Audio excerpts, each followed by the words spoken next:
Hindi mo alam kung gaano ko kasaya na nakasama kita. Wala po yun, sir. Sobrang saya ko din po na nakasama ko po kayo. Next time ulit, babe. Wendy? Wendy? Wendy? Bakit kaya wala si Wendy? Off niya naman ngayon. Alam ko na. Baka nakakilabebang yun.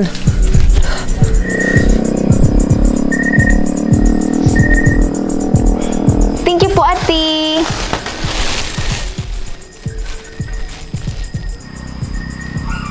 Si Mando yan, ah. Mando! Uy. Saan ka galing? Wendy, ikaw talaga pinunta ko. May gusto sana akong itanong eh. Ako? Bakit? May problema ba? Tsaka, anong itatanong mo? Teka lang, Wendy. Maupo muna tayo na. Pagod ako kakahanap sa'yo eh. Tara po. Gusto ko lang sana itanong kung okay lang si Bebang. Naku, si Bibang? Okay na okay ang best friend ko. Nakipag-date pa nga siya kay Sir Carlos. Naku, sorry Mando, nadulas ako. Ha? Si Bebang nakipag-date? Sa bagay, hindi ko naman masisisi si Bebang dahil dun sa mga ginawa ko sa kanya. Ha? Tama ba nadinig ko? May ginawa ka kay Bibang? Ano ginawa mo kay Bibang, Mando? Wendy, nasaktan ko si Bebang. Pinagtapat ko sa kanya yung nararamdaman ko. Sinabi ko sa kanya kung sino talaga yung gusto ko. Ano? Mando, naguguluhan ako sa nangyayari dahil walang sinabi ang best friend ko. Pero, inamin mo sa kanya yung gusto mo? Bakit? May iba ka ba bang gusto bukod kay Bibang? Sorry, Wendy. Gusto ko lang din maging totoo sa sarili ko. Kaya inamin ko kay Bebang yung nararamdaman ko. Inamin ko na may gusto ko kay Allison o Wilma. Hindi ko na alam kung paano ko nangyari yon. Basta paggising ko, may nararamdaman na ako sa kanya. Kapal ng mukha mo, Mando. Paano mo nasabi lahat yung kay Bibang? Hindi mo iniisip na nararamdaman niya? Butong-buto ako sa'yo na magkakatuluyan kayo ni Bibang sa huli dahil pareha ko yung estado sa buhay. Sana, hindi mo pinakita na mahal mo siya kung may gusto kang iba. Hindi deserve ni Bibang kagaya mo. Manduloko ka, Mando. Hindi ko niloko si Bebang, Wendy. Pakiramdam ko, wala lang ako kay Bebang. Tsaka lahat ng gusto kong maramdaman, pinaramdam lahat sa akin ni Allison. Hindi ko intensyong lokohin si Bebang. Minahal ko din si Bebang, Wendy. Grabe ka, Mando. Para mo na rin akong sinaktan sa ginawa mo kay Bibang. Akala ko, iba ka sa lahat. Ayun pala, katulad ka rin pala ng iba. Manloloko. Naawa ko kay Bibang. Dahil wala ako para maipagtanggol siya nung sinasaktan mo siya. Ayaw na muna din kitang makita, Mando. Pati ba naman ikaw, Wendy? Akala ko pa naman isa ka sa mga makakaintindi sa akin. Dahil kaibigan kita. Maiintindihan sana kita, Mando. Kung una pa lang, sinabi mo na ayaw mo kay Bibang. Pero ano sabi mo sa akin, Mando? Mahal mo si Bibang, di ba? Tapos sa huli, iba ang pipiliin mo. Sa madaling salita, pinaasa mo lang yung best friend ko. Tama na, Mando. Ayoko nang marinig ang kasinungalingan mo. Wendy!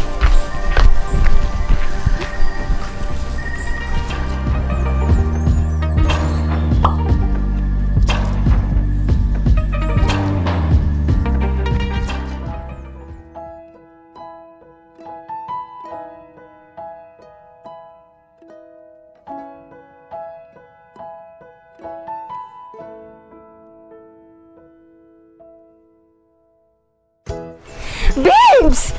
Wendy! May sasabihin ako sa'yo. Ano yun, Wendy? Bakit ka na pa rito?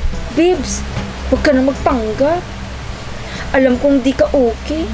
Kaya binilahan kita ng Yakult para everyday okay. Ako, Wendy, hindi okay. Bakit? Babe, huwag ka na magpanggap. Nakausap ko na si Mando. Alam ko na yung ginawa niya sa'yo. Grabe siya. Mapanakit siya. Yung kay Mando ba, Wendy? Hindi ko na sinabi sa'yo, Wendy, kasi ayokong pati ikaw madami sa problema namin ni Mando. Pag mga ganong bagay, babe, sinasabi mo dapat sa akin. Tingnan mo, hindi ko alam na gano'n na pala yung pinag-uusapan niyo ni Mando at gano'n yung nangyari sa inyo. O Yakult, uminom ka nga muna. Salamat, Wendy.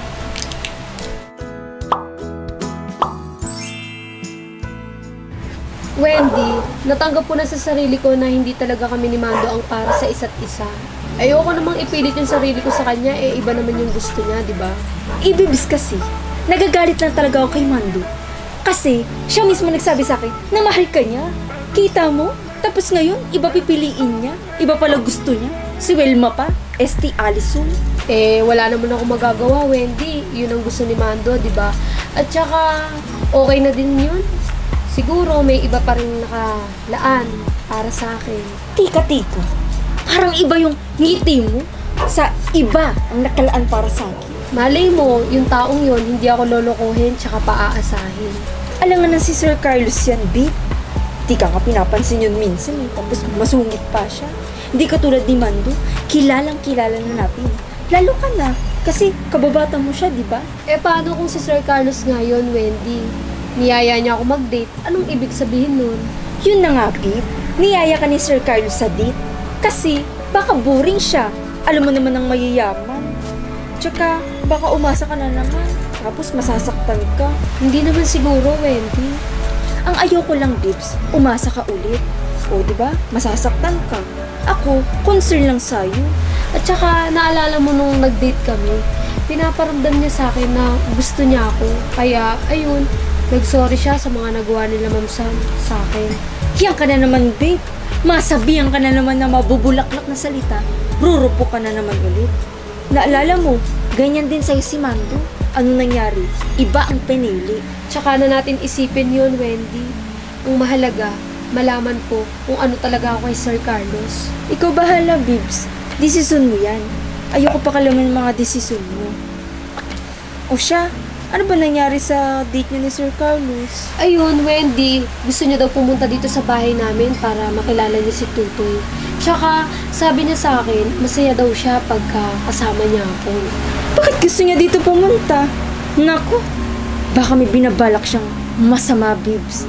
Kasi ang yaman-yaman niya, pupunta siya dito, Bibs. Hindi niya kakayanin. Nako, Wendy, sinabi ko na din yun sa kanya. Ang sabi niya sa akin, hindi daw siya tumitingin sa estado ng buhay. At saka, yung dalawang maldita nga nakapunta dito, si Sir Carlos pa kaya. Naku, kaya rin pala naisip mo na may gusto rin siya sa'yo kasi papul si Sir Carlos. Pero, huwag ko lang malalaman na sasaktan ka niya sa huli. Naku, sasaktan ko siya. Ay, yun pala yung sasabihin ko, Pips. Dito pala ako matutulog ngayon. Kasi si Kuya Pido, bukas pang uwi, wala akong kasama sa bahay. Oo naman, Wendy, para mo na rin tong bahay. Dito na lang tayo sa higaan ni Tutoy, tapos si Tutoy doon na lang siya sa kama ko.